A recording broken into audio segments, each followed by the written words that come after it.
দিয়েছে। গুরু প্রসঙ্গ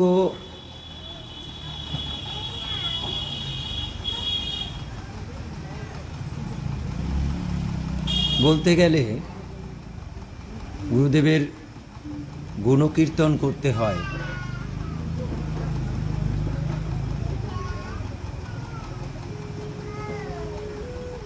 কিন্তু গুণহীন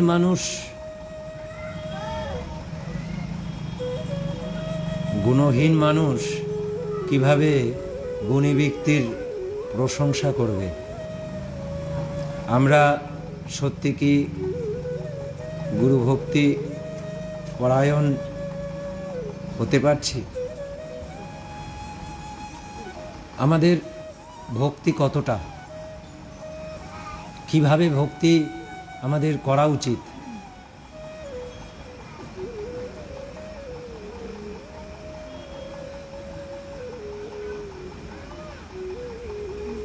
ভক্তি কিভাবে করব? খুব একটি সোজা বিষয়। ওইটুকুনো কাজটি করতে পারলেই হবে। সেটা হচ্ছে কি, গুরু ভক্তি হতে পারে একমাত্র, একটু বাড়িয়ে দাও, গুরু ভক্তি একমাত্র হতে পারে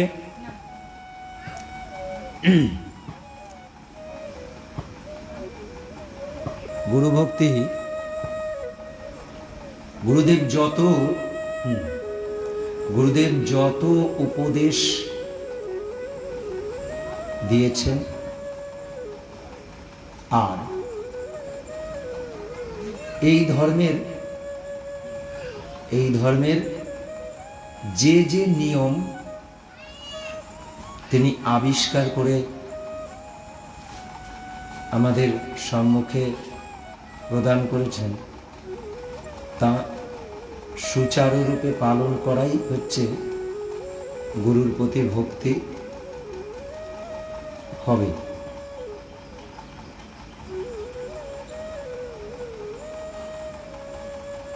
সত্য ধর্মের প্রতি অনুরাগ, সত্যের প্রতি যে আমার নিজেকে সমর্পণ করে দেওয়া, সত্যের প্রতি, এটা যতদিন না হচ্ছে ততদিন গুরু ভক্তি হয় না। কেননা গুরুদেব আমাদের কাছে তার একটাই প্রত্যাশা, আমরা যাতে উন্নতি করতে পারি।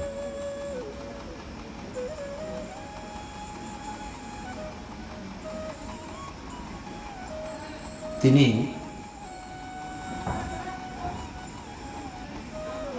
আশীর্বাদ করতে আসলেও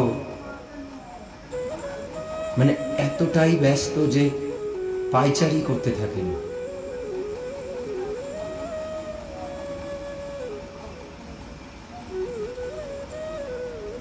এরকম কেন হয়?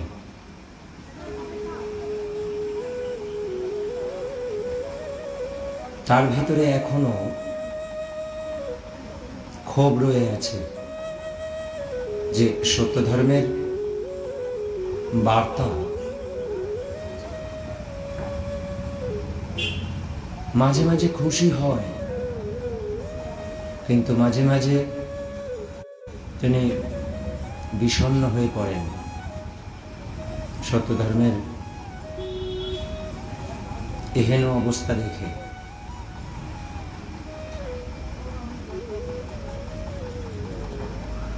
একটি কথা চলে আসলো, বোধহয় যারা এতদিন ধরে সত্য ধর্মের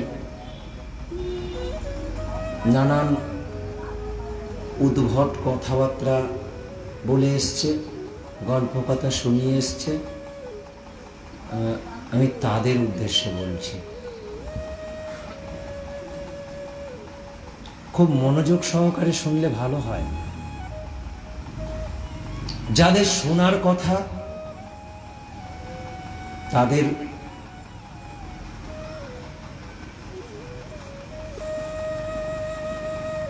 ইচ্ছা না থাকলেও যদি কোনো মতে শুনতে পারে ভালো হয়।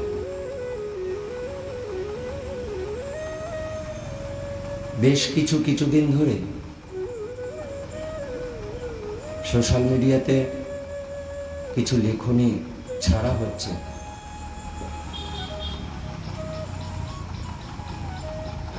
তার ভিতরে একটি কথা ওখানে লেখা আছে,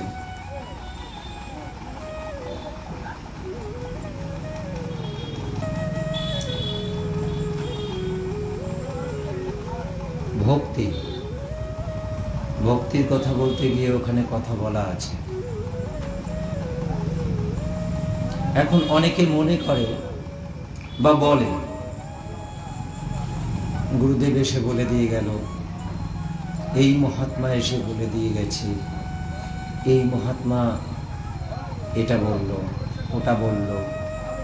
এগুলো চারিদিকে শোনা যায়, শুনেছ না? শোনা যায়। তাহলে এই গুণগুলো কি গুণ হলে ওই আত্মদর্শন, মানে উন্নত আত্মাদের দর্শন দেখা যায় বা অনুভব করা যায়। দেখা আর অনুভবের ভিতরে পার্থক্য বুঝতে পারবে? এসছে কিন্তু দেখতে পাচ্ছি না, মনে হচ্ছে যেন এসছে। আচ্ছা, এই দুটোর জন্য কি অদ্ভুত ব্যাপার! এই দুটোর জন্য আত্ম অনুভূতি, আত্মদর্শন, এই দুটো গুণের জন্য, এই খালি এইটুকু হওয়ার জন্য আত্মাকর্ষণের যে গুণ আছে, যতগুলো গুণ হলে আত্মাকর্ষণ হয়, তত ওই সব গুণের থেকেও উন্নত অবস্থা হচ্ছে আত্মদর্শন, আত্মানুভূতি।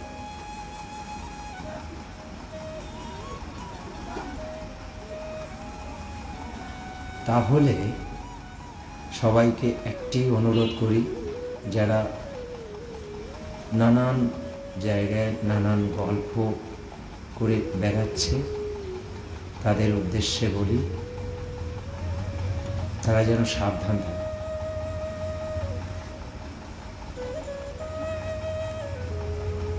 এগুলো কিন্তু এক একটা অ্যাটেম বোমা। এই যে লেখাগুলো আছে, এটা কোথায় আছে? এই যে কথাটা লেখা আছে কোথায়?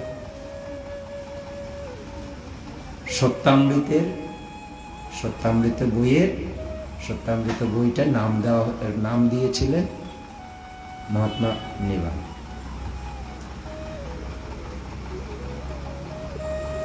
সংস্কৃতে সত্যধর্ম গ্রন্থ লিখেছিলেন গুরুদেব। ওই সংস্কৃত গ্রন্থের পঞ্চম পরিচ্ছেদ, সংস্কৃতে পঞ্চম পরিচ্ছেদে উল্লেখ আছে। সেটা গুরুদেবের স্বহস্তে লেখা, যেটা আমাদের মূল গ্রন্থ সত্যধর্মের, সেটি মহাত্মা গুরুনাথের লেখনী না, ওটা পারলৌকিক মহাত্মাদের প্রদত্ত।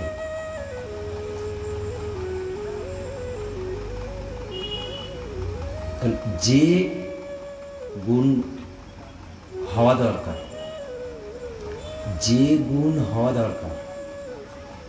সেই গুণগুলো কিন্তু নিজে যেন সেগুলো হয়েছে কিনা সেগুলো একটু ভালো করে আর কি করে আরো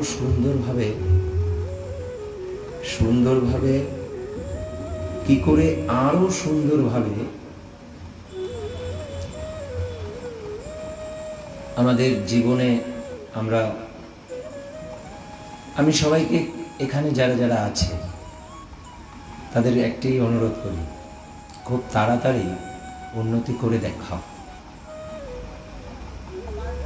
এটা কিন্তু সবার সামনে বলছি, তোমরা তাড়াতাড়ি উন্নতি করে দেখাও। তাহলে বুঝতে পারবে যারা এখনো দূরে সরে আছে, তাদের সম্মুখে গেলে তখন বুঝতে পারবে। সেই জন্য তোমাদের দায়িত্ব অনেক বেশি। হ্যাঁ, সংখ্যাটা এখানে সব থেকে কম, কিন্তু গুরুর যে পথে অনুসরণের সুচারু রূপে যে ব্যবস্থা, সেই সুচারু রূপের ব্যবস্থা কিন্তু এখানে আছে। অতি সহজে উন্নতি করা যায়। হ্যাঁ, ঘাত প্রতিঘাত সকলের জীবনেই আছে। যার যে যত উন্নত হবে, উন্নতির দিকে ধাবিত হবে, তার তত পরীক্ষা বড় হবে। এটা মনে রাখতে হবে। সেই জন্য সকলে যেন সেটা মনে রাখে।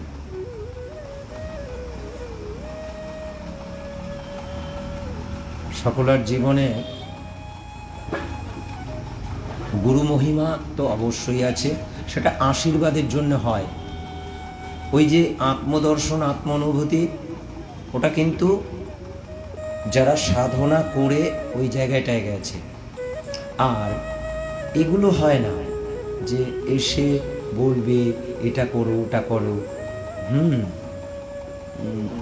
আমাদের কাছে ওই আষাঢ়ে গল্পের একটা রেকর্ডিং আছে, হ্যাঁ, যে কীরকম গল্প ভেবেছে। আমরা একদিন ওটা প্রকাশ করব খুব বড় করে, কেননা যারা এই সর্বনাশটা করেছে তাদের মুখোশ আমরা বারবার খুলব, বারবার তাদের এই মুখোশ খুলব, যতক্ষণ না তারা তাদের এই নষ্টামি, সত্য ধর্মের প্রতি এই রকম কলুষিত অবস্থাকে নিয়ে আসা, গুরুর ব্যথার কারণ তাদেরকে আয়না দেখাবো। গুরুদেবের লেখনী দ্বারাই আয়না দেখাবো। এই লেখনী দিয়েই তাদের আয়না দেখাবো। বারবার দেখিয়ে এসছি 8 বছর ধরে, 8 বছর ধরে দেখিয়ে এসছি, আরও দেখাতে থাকবো।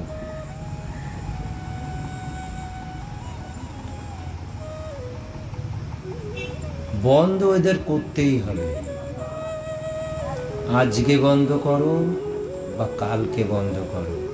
এখানে যা যা নিয়ম হচ্ছে তা সবাইকে একদিন না একদিন পালন করতেই হবে, কেননা সত্য অবিনশ্বর। যা যা গুরুদেব বলেছে সেগুলো ঠিক ঠিক পালন এখানে হচ্ছে। যখন শুরু যখন হয়েছে, সবাইকে একদিন পালন করতেই হবে। কতদিন আর দূরে থাকবে?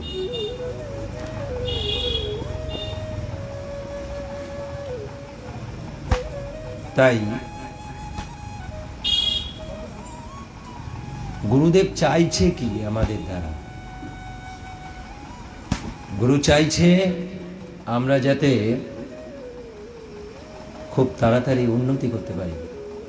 হ্যাঁ, অনেকে বেশি বয়সে আসে, আবার অনেকে খুব কম বয়সে চলে আসে। যার যখন সময় হয় তখন আসে। যে বয়সেই আসুক না কেন, তার ইচ্ছা শক্তি প্রবল হইলে সে পরমোন্নতি লাভ করতে পারবে। হ্যাঁ,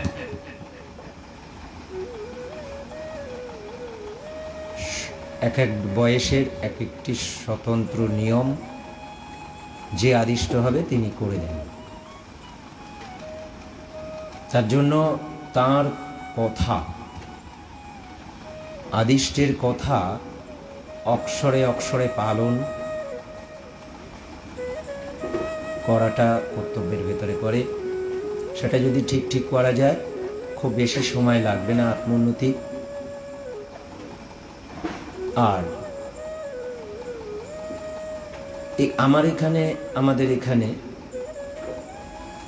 আমাদের এখানে আমার আদেশ বিনা কেউ গল্প কথা বলতে পারে না। কোনো দেবদেবীর দর্শন হয়েছে, কেউ এসে কিছু বলে দিয়ে গেল, সেটা যতক্ষণ না অনুমতি সাপেক্ষ ততক্ষণ সেটা ব্যক্ত করতে বারণ করা আছে। সেই জন্য সবাইকে আমি অনুরোধ করছি সবাই যাতে বুঝতে পারে যে এই কথাগুলো কেন বলছি। গুরু প্রসঙ্গ তো না, আসলে কি গুরুদেব যাতে সন্তুষ্ট হয় সেটা তো গুরু প্রসঙ্গের ভিতরেও পড়ে। এই গুরু প্রসঙ্গ বলতে গেলেই গুরুদেব কিসে সন্তুষ্ট হয়? ওই গুরু সেবা কাকে বলে? সেবা বলতে গেলে গুরুর যদি সেবা করতে হয় তাহলে আত্মোন্নতি করতে হবে, তাহলেই প্রকৃত গুরু সেবা হয়। তাই যে বয়সেই আসুক না কেন, পূর্বে যা হয়েছে, এখন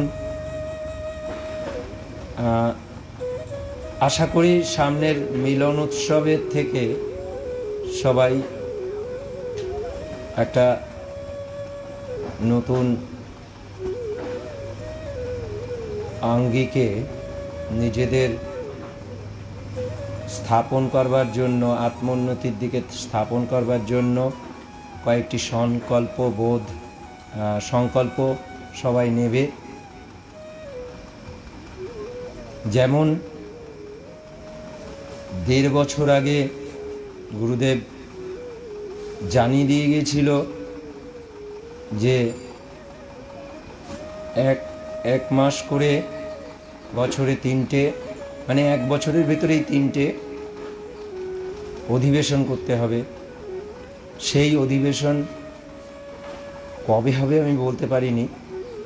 জিজ্ঞাসা করেছিল এটা কবে করতে হবে, কবে কী, কিন্তু আমি বলতে পারিনি, কেননা সেগুলো জানানো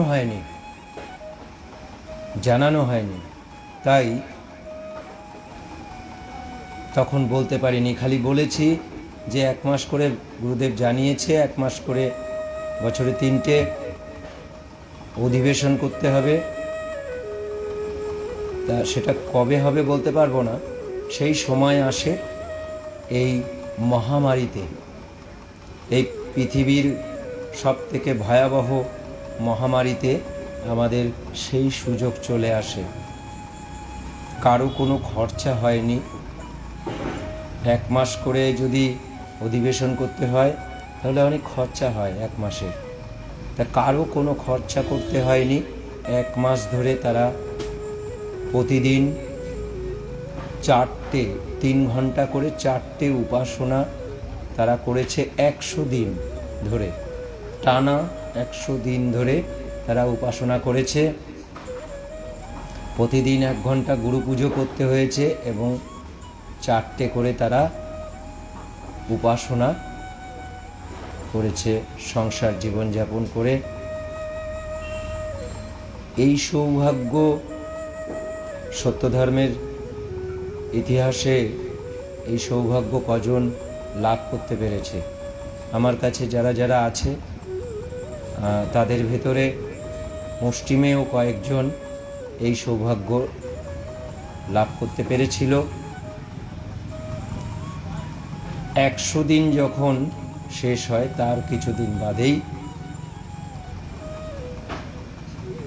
গুরুদেবের অসীম কৃপায় গুরুদেব সে সময় আশীর্বাদ, যে যা চাইবে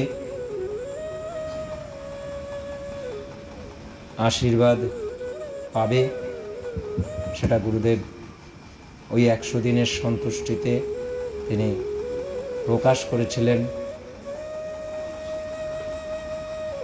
একই সময়ে একই যুগে সেই সময় সবাই উপাসনায় বসতে পেরেছিল এবং প্রার্থনা করেছিল।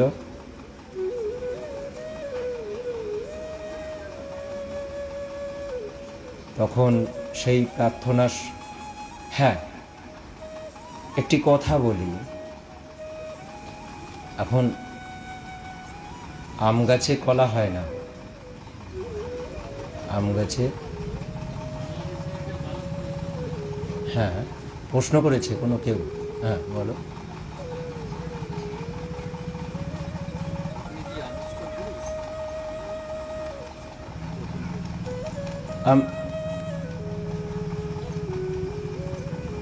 হ্যাঁ একজন প্রশ্ন করেছে,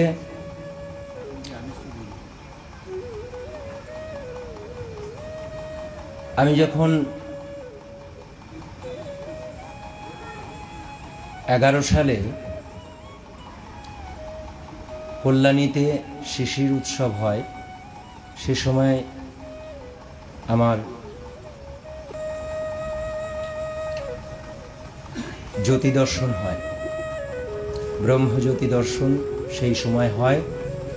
তার থেকে বেশ কিছু সাধনা, তারপর থেকে কঠোর সাধনা কিছু করতে হয়। তার 2 বছরের ভেতরে আদেশ প্রাপ্ত হই গুরুদেবের থেকে।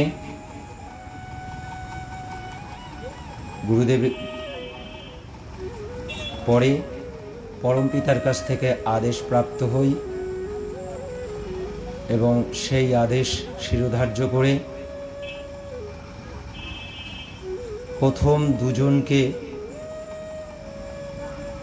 দীক্ষিত করা শুরু করলাম ওই 20 অক্টোবর থেকে। আজ থেকে প্রায় 8 বছর আগে 2014 সালের জন্মোৎসব থেকে আমরা উৎসব উদযাপন করি। তার আগে 20 অক্টোবর প্রথম 2 জন দীক্ষা লাভ করে।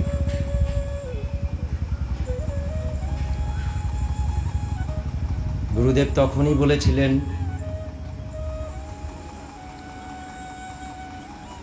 তুমি গুরু হইয়া দীক্ষা দিতে পারো। তখন আমি চেয়েছিলাম আমি প্রবর্তক হইয়া কাজ করব এবং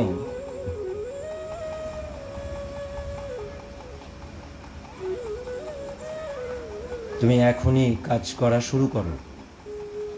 তা আমি তখন গুরুদেবের কাছে তার আগেই কথাটা চেয়ে নিয়েছিলাম যে আমি 20 অক্টোবর থেকে শুরু করব। তখন গুরুদেব বলেছিলেন যে এখন যদি করো খুব সহজ হবে, আর সহজে বহু মানুষ আসবে দীক্ষা নিতে।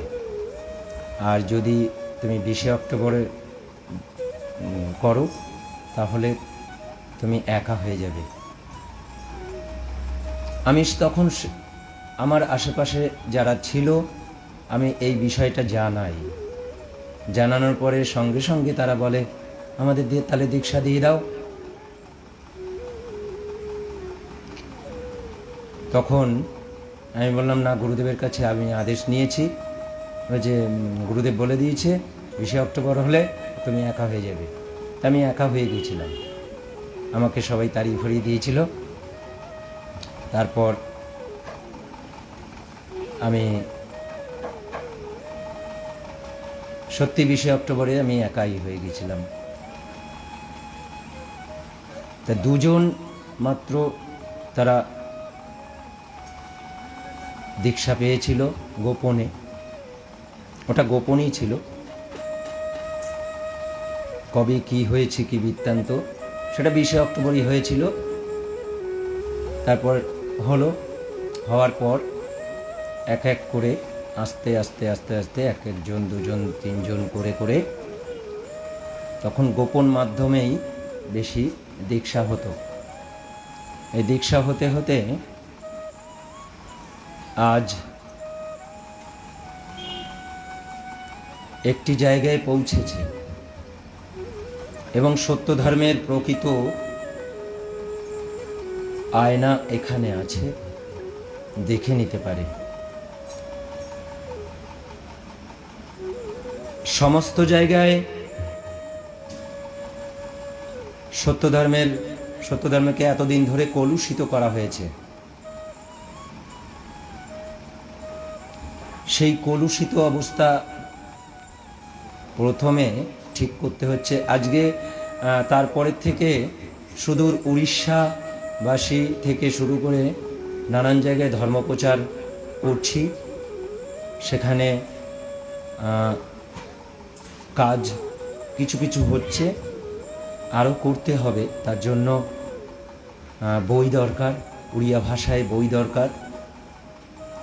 হ্যাঁ, এখানে প্রথম থেকেই যারা আসে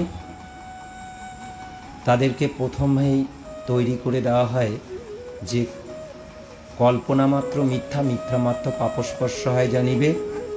কল্পিত ছবি মূর্তি রাখলে সত্য ধর্মে তুমি প্রবেশ করতে পারবে না। সেই সুদূর উড়িষ্যাবাসীও এ কথা শুনে তারা ওই কল্পিত ছবি মূর্তি ফেলে দিয়ে গুরুদেবের ছবিটি আসনে বসিয়েছে। এটা কিন্তু কিসের জন্য হয়েছে? গুরুদেবের আশীর্বাদে আমি তাদেরকে বোঝাতে পেরেছিলাম, তাই তারা ওই কার্যটি করেছে। সেটার ভিডিও রেকর্ডিংও আছে। তো এইভাবে আমাদের সত্যধর্ম প্রচার হচ্ছে। আজকে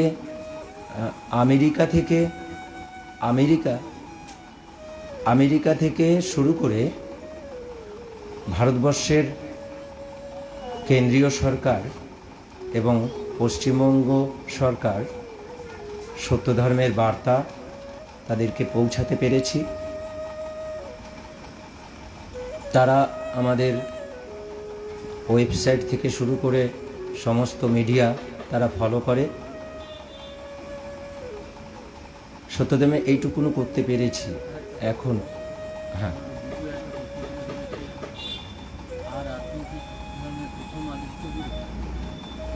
আমি সত্য ধর্মের প্রথম আদিষ্ট না।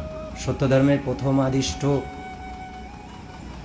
হন মহিমচন্দ্র, তারপরে গুরুনাথ। এইভাবে পরপর। তখন তো ওই রকম 1 নম্বর 2 নম্বর প্রথম 3, মানে এটা পূর্ব সাধক বলে উল্লেখ আছে মহিমচন্দ্রের। পূর্ব সাধক, উত্তর সাধক।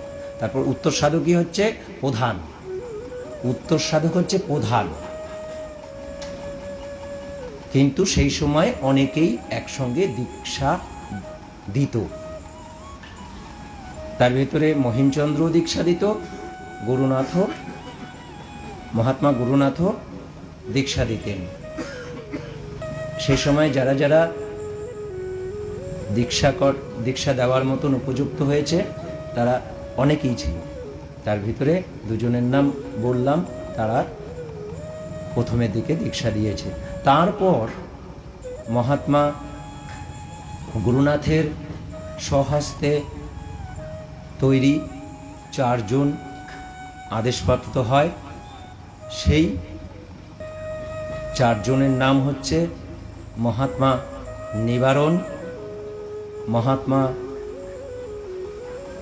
সীতানাথ, মহাত্মা বৈকুণ্ঠ, মহাত্মা বলরাম। এই 4 জন। 2 জন কাজ করেনি, 2 জন কিছু কাজ করেছে। তার ভিতরে 1 জন বেশি কাজ করেছে। কিন্তু এই 4 জনের ভেতর দিয়ে পরবর্তী তাদের যে শিষ্যগণ হয়েছে তারা কেউই একত্ব লাভ করেন নাই। মানে মহাত্মা নিবারণের কাছে প্রায় 5,000 দীক্ষা পেয়েছিল। এই 5,000-এর মধ্যে 1 জনও একত্ব লাভ করেন নাই বলিয়া মহাত্মা নিবারণ কাউকেই আদিষ্ট করে যেতে পারেন নাই জীবদ্দশায়। কিন্তু সত্য ধর্মে যদি নিয়মপূর্বক কার্য করা যায় বইতে যা যা আছে সেটা যদি নিয়মপূর্বক করা যায় তাহলে কিন্তু এখানে সব কটা বই যদি কোনো একজন আমেরিকার বাসী যদি পান, পেয়ে যদি সে ওই বইয়ের মোতাবিক তারা উন্নতি করে একজন উন্নতি করেন, তাহলে কিন্তু সে আদিষ্ট হতে পারে, একত্ব লাভ করতে পারে এবং আদিষ্ট হতে পারে। আরেকটি কথা বলি, আমি একটি কথা বলেছি, তাতে কষ্ট পেয়েছে অনেকে, যে গুরুনাথই চিরদিন গুরু থাকবে তার কোনো মানে নাই। সত্য ধর্মের গুরু বহু হবে, যে ওই 13টি গুণ সম্পন্ন এবং তারও অধিক 13টি গুণ সম্পন্নর অধিক যে গুণী হতে পারবে, কোটি কোটি বৎসরের মধ্যে 2-1 জন লাভ করিতে পারে, সেই ব্যক্তি সত্য ধর্মের আদিষ্ট হয়। তার ভিতরে ওই গুণগুলো আছে কি নেই যাচাই কিন্তু করা যায়, দূর থেকে কিন্তু কিছুই যাচাই করা যায় না। তাই সবাইকেই বলছি, সবাই যাতে একটু বুঝতে পারে, বুঝতে শেখে নেয় যে কিভাবে আমাদের জীবন সঞ্চালন করতে হবে। আমরা কিন্তু আত্ম উন্নতির জন্য এসেছি, আত্ম উন্নতির জন্যই কিন্তু আমরা এসেছি। এই সত্য ধর্ম অতি সুন্দরভাবে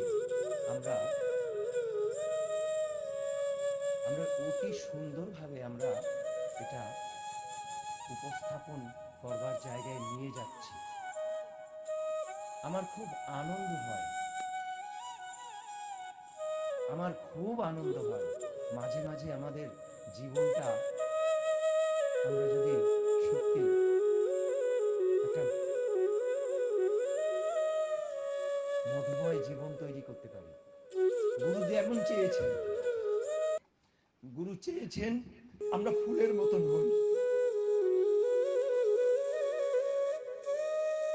আমাদের গুরু তো কোনোদিন ধন রত্ন কিছু চান না এবং বলেনও নেই তুমি ইট কাঠ পাথর দিয়ে বিরাট বড় ইমারত তুমি সাজাও।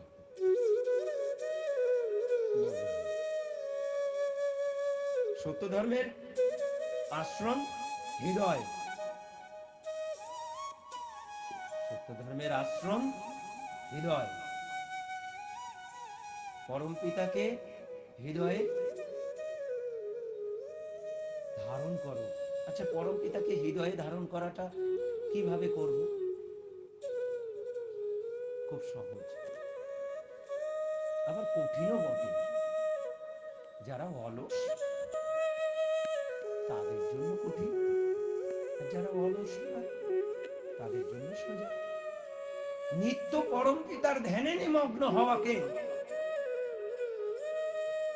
হৃদয়ে স্থান দেওয়া বোঝায়। পরম পিতার বাস কোথায়? আত্মার বাস কোথায়? আত্মা, এই যে পৃথক পৃথক আত্মা, তার বাস কোথায়? তার বাস, আত্মার বাস হৃদয়। চিন্তা কোথা থেকে করি? হৃদয় দিয়ে না, মস্তিষ্ক থেকে।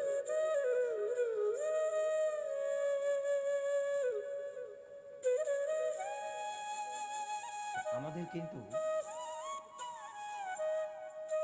আমরা যত পবিত্রতার দিকে ধাবিত হব তত সত্য ধর্মের উন্নতি কি করে হয়? সত্য ধর্মের উন্নতি কি করে হবে?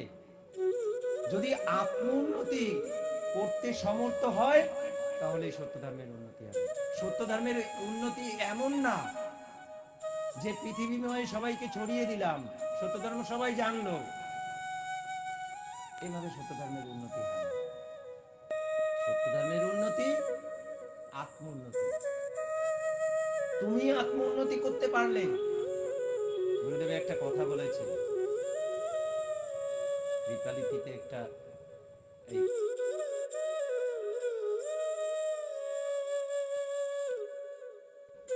আমি দেশের আত্মউন্নতি করাটাও দেশ সেবা। আত্ম উন্নতি করাটাও হচ্ছে দেশ সেবা। তাহলে আমাদের কিন্তু মনে রাখতে হবে, আমরা সেবা করব কি করে?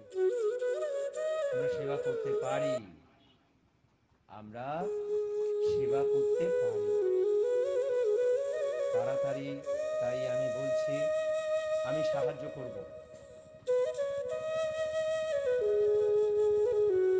আমি পূর্ণভাবে সাহায্য করব। যারা যারা আত্ম উন্নতি চায় তারা যেন ছুটে চলে আসে। বেশি দিন সময় লাগবে না আত্ম উন্নতি করতে, কথা দিতে পারি। এই আনন্দ ধরে রাখা যায় না, এই আনন্দ না তো দেখে হেরি সুখে ভরা, এই আনন্দ নাসিবারে আসি নাই জানিবি কি তোরা। এই যে আনন্দময়ের গুরু আনন্দময়ের স্তব গুরুদেব রচনা করে দিয়েছে। গুরুদেব গুরু প্রসঙ্গ বলি একটু, এই 100 দিনের যে মহান আমরা উপাসনা করতে পেরেছি, সুযোগ লাভ করতে পেরেছি, শেষের দিকে এই আবিষ্কার হলো, শেষের দিকে এই আবিষ্কার হলো যে গুরুদেবের স্বহস্তে লিখিত, গুরুদেবের স্বহস্তে লিখিত গুরু পুজো, সেটা আবিষ্কার হলো এতদিন ধরে, এই 100 দিনে। সেখানে গুরু আহ্বান লিখছেন গুরুদেব, গুরু পুজোয় গুরু আহ্বান লিখছে। তারপর গুরু শ্রেষ্ঠতা সূচক সবাই জানে আপাতত, গুরু নির্বেদজনক সঙ্গীত, গুরু মনের প্রতি, গুরু জনের প্রতি, গুরু গুণকীর্তন, গুরুর কাছে পাপ হইতে মুক্তির জন্য প্রার্থনা, গুরুর কাছে গুণের জন্য প্রার্থনা।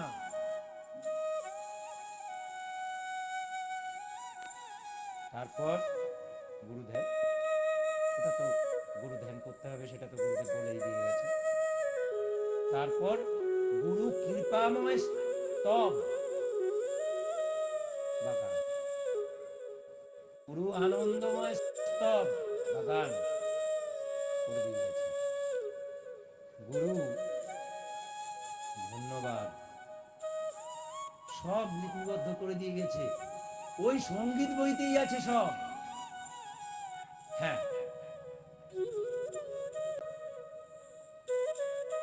এই 100 দিনের ভেতরে এই সুমহান রত্নটি আমরা লাভ করতে পেরেছি। গুরুদেব কিন্তু একটি কথা বলেছে, গুরুদেব একটি কথা কিন্তু বলেছে যে গুরু পুজো যাহা বোঝো, কিন্তু আমরা যে গুরু পুজো বুঝি, গুরু ভক্তি পার করিলে প্রেম পারেতে মেনে, গুরু ভক্তি যদি পার না করতে পারি তাহলে কিন্তু পরম পিতার কাছে পৌঁছাতে পারবো না। তাই উপাসনার পদ্ধতি অনুযায়ী গুরু পূজার পদ্ধতি একই হওয়া উচিত। গুরুদেব তাই ওই গানগুলো রচনা করে দিয়ে গেছে, এতদিন কাল চোখে পড়ে নাই।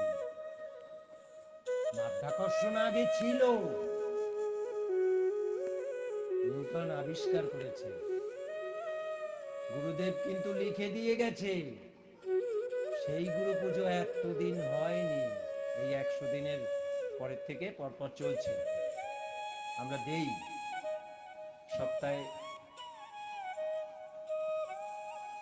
সপ্তাহের ভিতরে, তাই তো সপ্তাহের ভিতরে একদিন না একদিন ওই গুরু পুজোটা সোশ্যাল মিডিয়াতে দেখা যায়। প্রতিদিন দুটো করে উপাসনা, একটি করে গুরু পুজো প্রতিদিন দেওয়া হয়, যাতে যেখানে যেখানে সৎসতী আছে তারা যাতে উপাসনা গুরু পুজো প্রতিদিন ঠিক সময় মতো করতে পারে। এবং যারা আত্মোন্নতি করতে চায়, আর যারা সত্য ধর্মে থাকতে চায়, তাদের প্রতিদিন 3 ঘন্টা উপাসনা করতে হয়। এটা সত্য ধর্মে থাকা যায়। খালি মুখে বললাম আমি সত্যধর্মী, এটা হয় না। এটা অন্তরের বিষয়। ধর্ম হচ্ছে অন্তরের বিষয়, ধর্ম দেখানোর কিছু নেই, ধর্ম দেখানো যায় না। আমি ধার্মিক, এটা কিভাবে দেখাবে? গুণী হতে পারলেই তুমি ধার্মিক। যে সত্যকে অবলম্বন করে চলতে পারে সেই হচ্ছে ধার্মিক। তাই সকলকে একটি অনুরোধ, সত্যি গুরুদেবকে ভক্তি করতে চাও তাহলে আত্মোন্নতি করো, তাহলে গুরু সেবা হবে। আর গুরু সেবা না করতে পারলে কিন্তু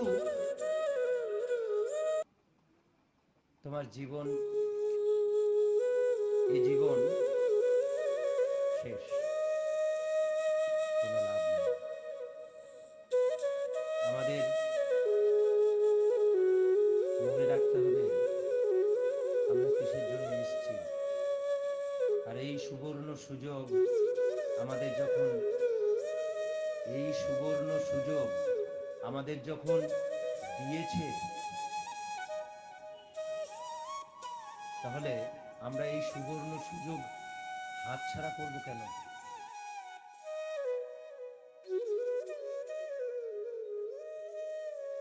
কিন্তু আমাদের সচেতন হতে হবে।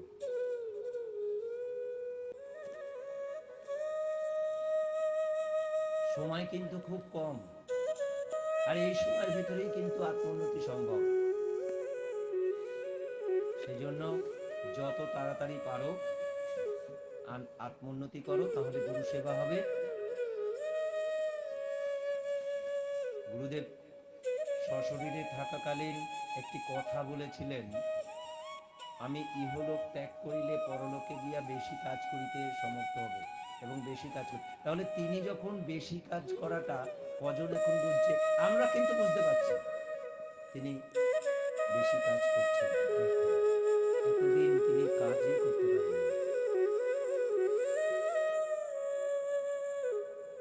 এতদিন ধরে তিনি কাজ করতে পারেননি, এখন কাজ করতে হচ্ছে। উপাসনা করলে, সাধক সাধকের উপাসনায় উন্নতি করলে তখন তার কাজ বেড়ে যায়।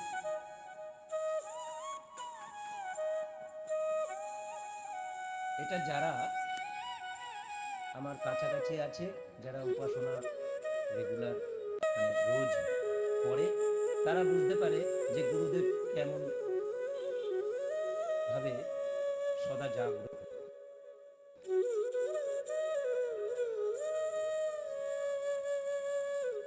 কেননা দিন রাত্রি জেগে থাকতে হয় যারা যারা উপাসনা করছে তাদের জন্য। তাহলে সে যেই হোক, যেই আদিষ্ট হোক না কেন, তাকে সেই কাজটা করতে হয়। তাহলে পরলোকে গেলে তার কাজটা কতটা বেড়ে যায়। একটা গান আছে না,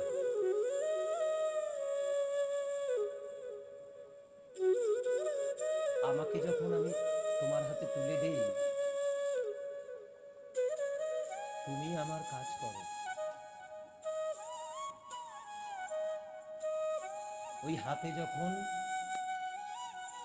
রাখতে পারি, কি আনন্দ বলিহারি, আমার বোঝা তুমি বল। এই বোঝা আমি প্রথম তো বুঝি নাই, এখন বুঝি যে গুরু ভক্তি, সে নিজেকে সমর্পণ করে দিতে পারলে তিনি কেমন ভাবে বোঝা বয়ে বেড়ান। সত্যি আমার বোঝা তিনি বয়ে বেড়ান, আমার বোঝা তিনি বয়ে বেড়ান।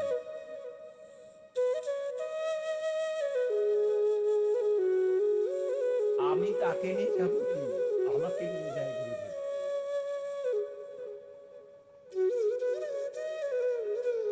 দায়ভার তার বেশি, কেননা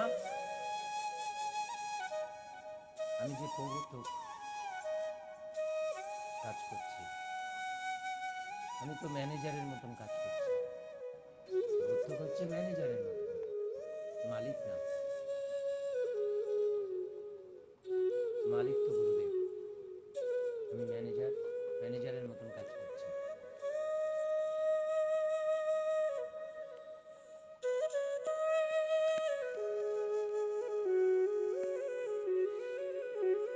গুরু যে বহু হইতে পারে, এটা কোথায় আছে? এটা আছে সত্য ধর্মে, ধর্মার্থীর কর্তব্যের 10 নম্বর যে জায়গা, এই 10 নম্বরে তিনি বলছেন, এটা স্বহস্তে, গুরুদেবের স্বহস্তে লেখা, ধর্মার্থীর কর্তব্য কি কি কর্তব্য। তাই সেখানে 10 নম্বরে বলছে, যাহারা অনন্ত অনন্ত, ও না, এটা তো সেটা না, আমি যেটা বলছি এটা আরেকটা, যেটা আমি তাও বললাম যে এতদিন ধরে একটি কথা আমি প্রথম বলা শুরু করি যে ঈশ্বর গুরুনাথ, ঈশ্বর গুরুনাথ, সেই বিষয়ে এটা লেখা আছে এখানে। আর যেটা গুরু হইবার যে গুরু কারা হতে পারে, বহু গুরু কথা আছে, গুরুনাথ চিরদিন গুরু থাকবে এর কোনো মানে নেই। এই যে কথাটা বললাম, এটা কোথায় আছে সেটা আমি বলে দিচ্ছি, কিন্তু এটা একটু বলি যে গুরুদেবকে ঈশ্বর এতদিন বলা হয়নি কেন? যদি ঈশ্বর না বলা হলে তার প্রকৃত সম্মান দেওয়া হয় না। তিনি এখানে কি বলছে, যাহারা অনন্ত গুণের মধ্যে কোনো গুণে অনন্ত ভাব প্রাপ্ত হইয়াছে, তাহারা একত্বপ্রাপ্ত বলিয়া অভিহিত হন। একত্বপ্রাপ্ত সাধকগণ ঈশ্বর শব্দে কথিত হইয়া থাকে। তাহলে এবার ঈশ্বর গুরুনাথ সেই হিসাবে বলতে পারি, তার প্রথম বলার আগে ঈশ্বর গুরুনাথ বলতে পারি, কেননা তিনি একত্ব লাভ করেছিলেন। এটা গেল। এবার যেটা বলছিলাম যে বহু গুরুর কথা আছে, সেটা কোথায় সেটা বলে দিচ্ছি। সত্য ধর্মের মূল সূত্রের ভিতরেই এই কথাটি আছে। দীক্ষাদাতা কে? পরিচ্ছেদ হচ্ছে তৃতীয় পরিচ্ছেদের পঞ্চম যে দীক্ষাদাতা কে?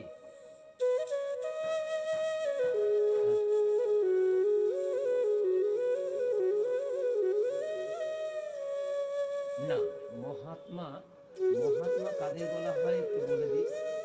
যে ঈশ্বরত্ব লাভ করেছে তাকেও মহাত্মা বলা যায়, আর যে দেবত্ব লাভ করেছে তাকেও মহাত্মা বলা যায়। মহান আত্মা মহাত্মা। কিন্তু দেবত্ব আর ঈশ্বরত্বের ভিতরে পার্থক্য আলাদা, ওটা পরের কথা। দেবত্ব মানে একটা পর্যায়, যে এই অবধি তারা কিন্তু একত্ব লাভ করে নাই, দেবত্বরা একত্ব লাভ করে নাই। ওই দেবত্ব যদি আরো উন্নত লাভ করে করে পরম পিতার দর্শন লাভ করে, সেই ঈশ্বরত্ব লাভ করে। এটা পরিষ্কার হবে, ঠিক আছে? এবার এইখানে বলা হচ্ছে দীক্ষা দাতা কে। একশনে জিজ্ঞাস্য এই যে কে দীক্ষিত করিবে, ইহার উত্তর এই যে পারলৌকিক মহাত্মারাই এই ধর্মের। পারলৌকিক মহাত্মারাই মানে বহু বছর, পারলৌকিক মহাত্মারাই এই ধর্মের প্রচারক। সুতরাং তাহারাই এই ধর্মের, তাহারাই মানে একজন না, তাহারাই এই ধর্মের দীক্ষাদাতা। কিন্তু তাহারা সাধারণ লোকের নিকট আসিতে পারেন না। এজন্য যিনি এই ধর্মে, এইবার যিনি, যখন যখন যিনি যিনি, যখন যখন যিনি যিনি মানে এই কথাটাকে আমি বললাম। এবার ওই মহাত্মাদের মধ্যে যখন যখন যে জন্মগ্রহণ করবে সে গুরু হইতে। কেননা গুরু হইতে গেলে ওই কোটি কোটি বৎসরের মধ্যে দুই একজন যে গুণী হইতে পারবে সেই সত্য ধর্মের আদিষ্ট হবে। এই এজন্য যিনি এই ধর্মে প্রকাশার্থে অনুজ্ঞাত হইয়াছেন তিনি দীক্ষাদাতা। অনুজ্ঞাত হইয়াছেন তার মানে ওই গুণগুলো হইলেই অনুজ্ঞাত হইতে পারে। এবং সেই অশেষ গুণভূষিত অশেষ শক্তি সম্পন্ন মহাত্মার আদিষ্ট ব্যক্তিরা, ওই মহান আদিশ, সে যে আদেশ পেয়েছে তার থেকে যদি কেউ আদেশ পায়, তিনিও আদিষ্ট ব্যক্তিরাও এই ধর্মে দীক্ষিত করিতে পারেন। আর তাহার অবর্তমানতায় তদীয় সর্বপ্রধান শিষ্যই তাহার কার্যভার প্রাপ্ত হইবে। এই যে সর্বপ্রধান, এটা বোঝা দরকার। সর্বপ্রধান মানে তাদের ওই 13টি গুণ থাকতে হবে এবং পরবর্তীতে একত্ব লাভ করতেই হবে। ওই সর্বপ্রধানকে কিন্তু একত্ব লাভ করতে হবে, কেননা পরবর্তীতে আবার আদিষ্ট তৈরি করে দেওয়ার জন্য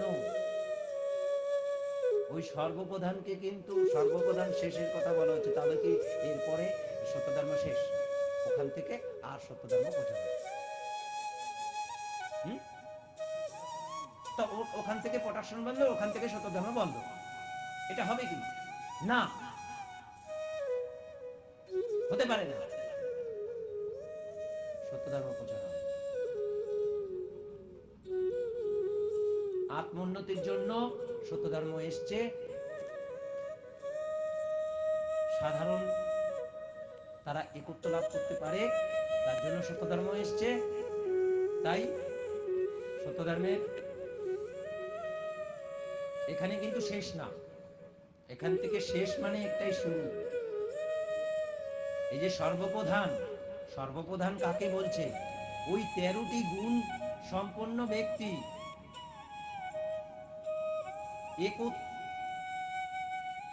অনেক সময় একত্ব হয় কিন্তু আদেশ প্রাপ্ত হয়, একত্ব প্রাপ্ত হয় কিন্তু আদেশ প্রাপ্ত হয় না। সেই ব্যক্তি হচ্ছে সর্বপ্রধান হতে পারে।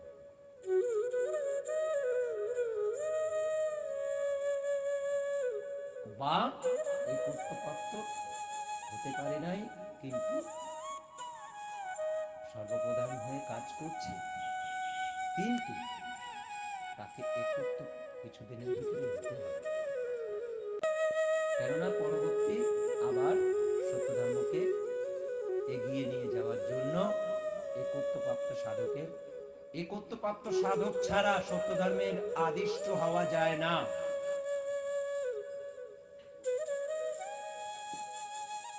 একত্বপ্রাপ্ত হয়ে পারলৌকিক মানে নির্দেশ, এই সত্য ধর্ম কিন্তু পারলৌকিক ধর্ম, ইহলোকের ন্যায় যে নিয়ম তা কিন্তু নয়।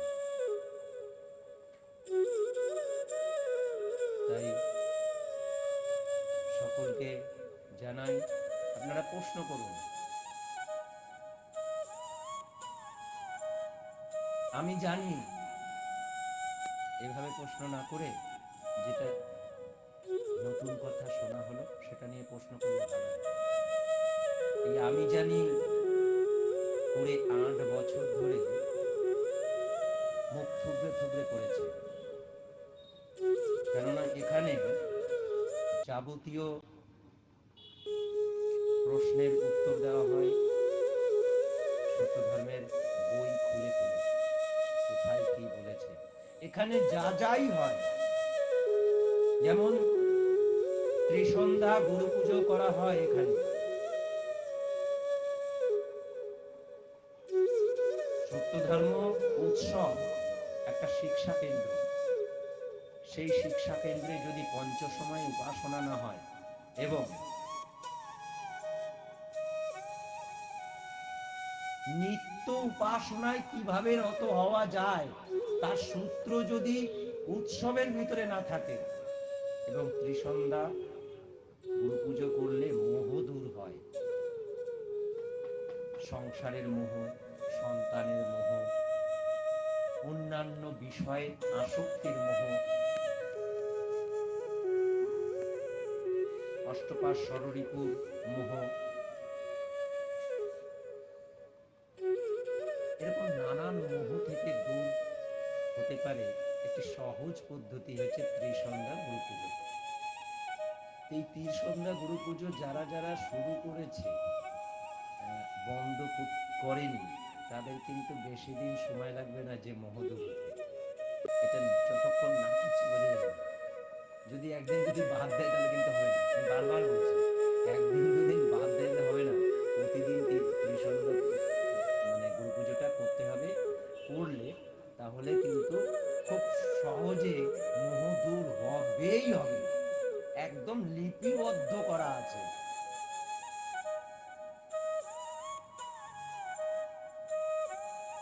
কি সুন্দরভাবে গানগুলো লিখে গেছে, এবং ওগুলো তো স্বর্ণাক্ষরে লেখা, একদম পুরো লিপিবদ্ধ করে রাখা।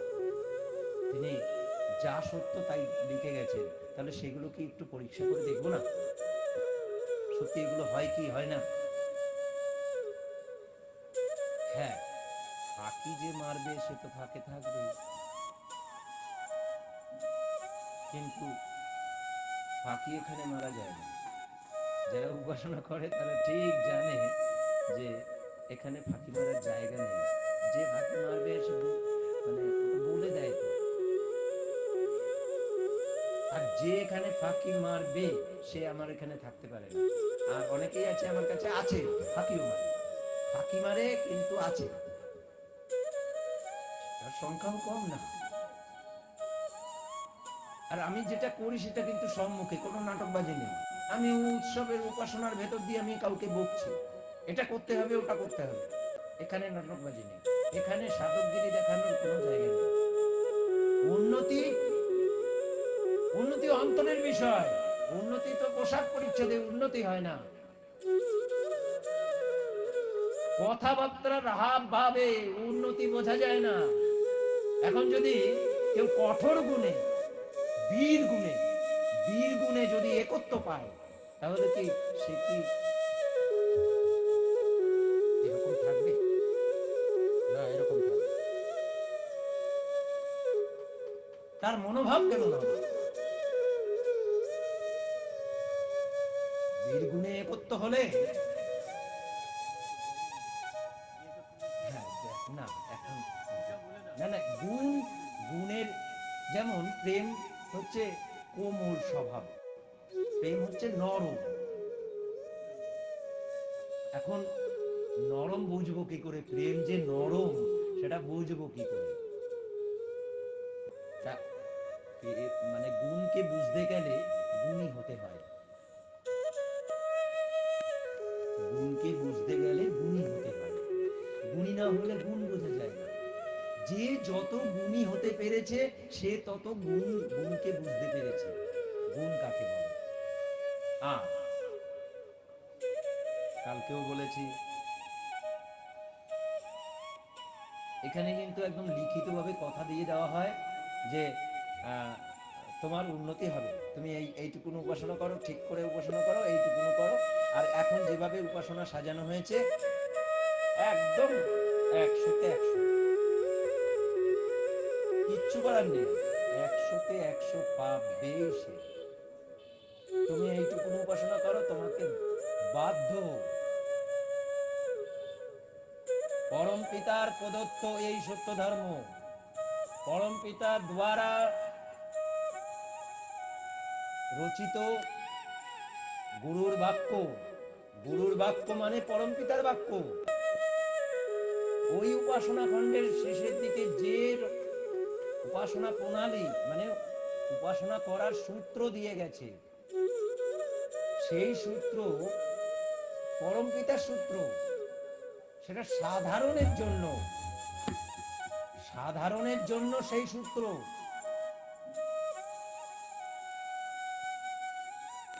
অসাধারণ কখন হয়?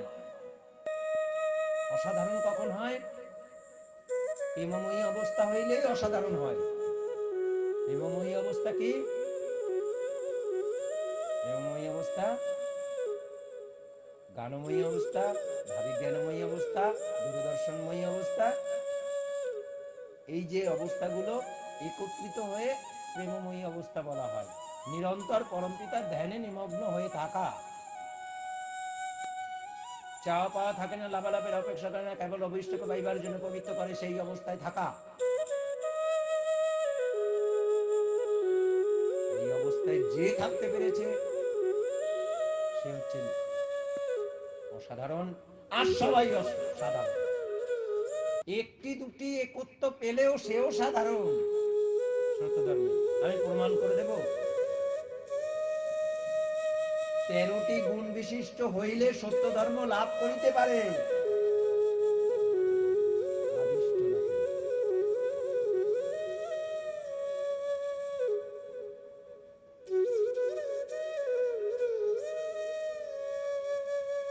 তাহলে 13টি গুণ হইলেও সেও সাধারণ, সেও সাধারণ। অসাধারণ কারা? অসাধারণ কারা?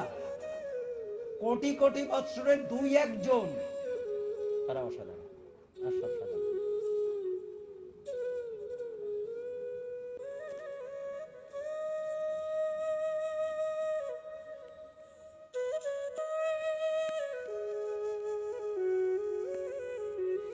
বোঝা গেল সাধারণ আর অসাধারণের ভিতরে পার্থক্য। আর সেই সাধারণকে যদি আবার একত্র হলেও সাধারণ, আমি প্রমাণ তো করলাম, এই মাত্র করে শোনাবো, প্রমাণ তো করলাম, কিন্তু বললাম তো, কিন্তু একদম লিপিবদ্ধ আছে, সত্যধর্মের রুলেই আছে।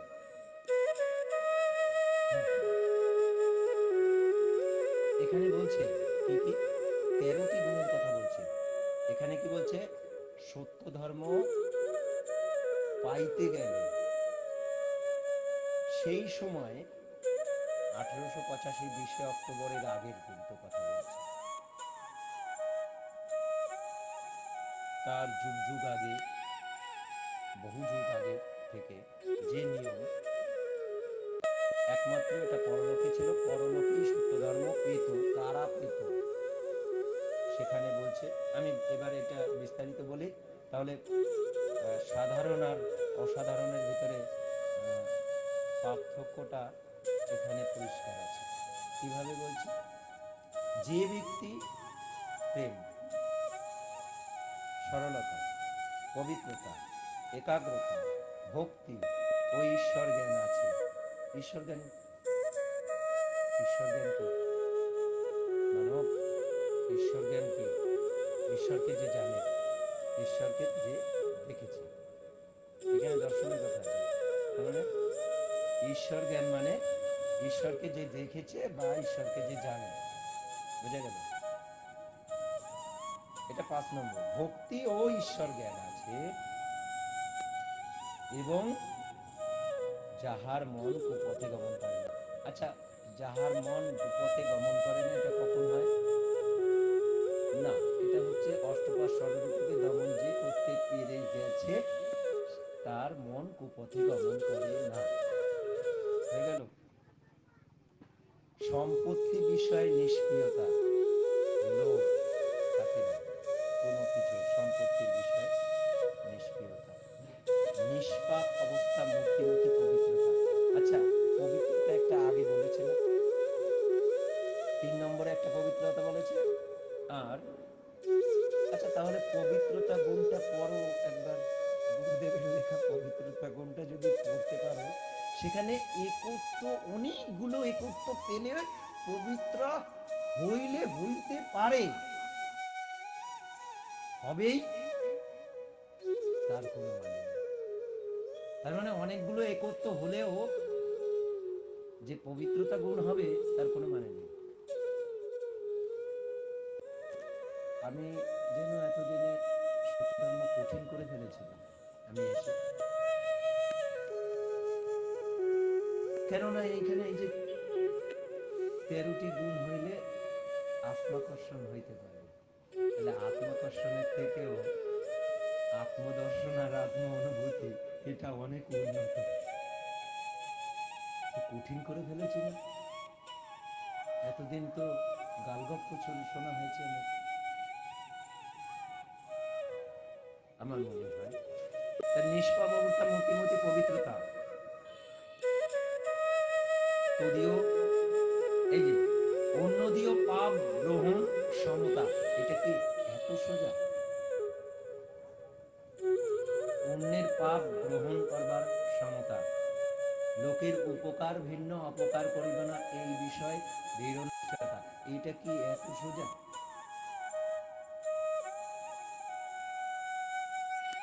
কারণ অন্তর যদি না জানা যায়, এই কাজ করা যাবে। লোকের উপকার করব ভিন্ন অপকার করিব না, এই বিষয়ে দৃঢ় নিশ্চয়তা, মানে আমি কাকে উপকার করব কাকে করব না, সেই তার অন্তরকে যদি না জানতে পারো, তুমি তার উপকার করতে পারবে না, প্রকৃত উপকার কিছু বুঝতে পারবে না। কোনো উপকার করতে গিয়ে তুমি ভাববে উপকার করা, দান করা না, দান পর্যন্ত করে দেখবে তুমি ইষ্টম কাষ্টম হয়ে যাবে। তার ভবিষ্যৎ, এই যে মানব বলল যে তার ভবিষ্যৎ যদি না জানা যায়, তার উপকার করবে কি করে? তাই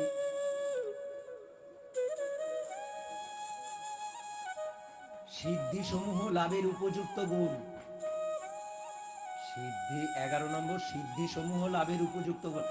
ওই যে অষ্ট সিদ্ধি আছে, আরো সব যত সিদ্ধি আছে, সেগুলো সব সিদ্ধি সমূহ লাভের উপযুক্ত গুণ।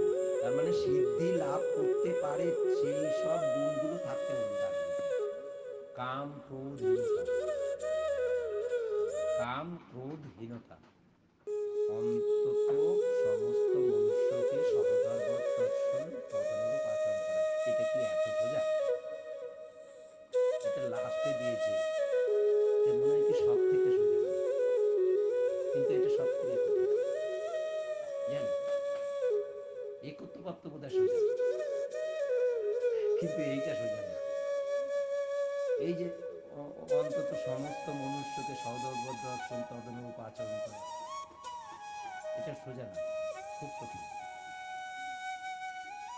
তার আগের গুলো সোজা আছে, এই 1 নম্বর 2 নম্বর 3 নম্বর যত নিচে যায় তত কঠিন হয়ে দাঁড়ায়। সত্যধর্মের নিয়ম তো,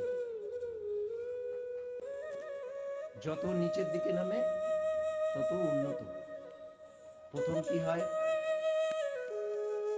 বিরল অন্ধকার, প্রথম অন্ধকার, তারপর বিরল অন্ধকার, ক্ষণস্থায়ী মূর্তির দর্শন, তারপর এরকম করে করে কঠিন দিকে যাচ্ছে না, যত নিচে তত উন্নত, তেমনি ক্রম এদিকে উন্নত।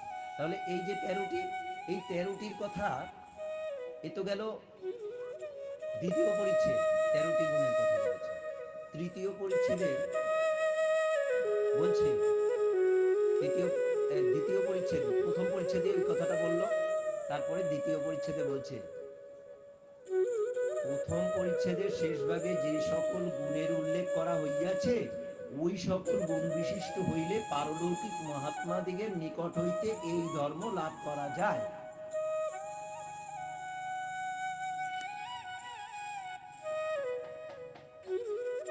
তাহলে এরা সাধারণ না, এরা কি অসাধারণ? লাভ করতে পারবে সত্য ধর্ম।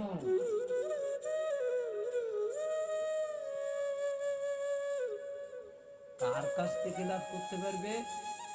অসাধারণের কাছ থেকে সত্য ধর্ম লাভ করতে পারবে। অসাধারণ না হলে তো,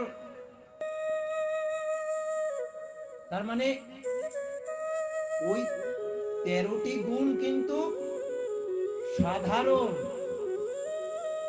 13টি গুণটা কিন্তু অসাধারণ না। প্রমাণ হলো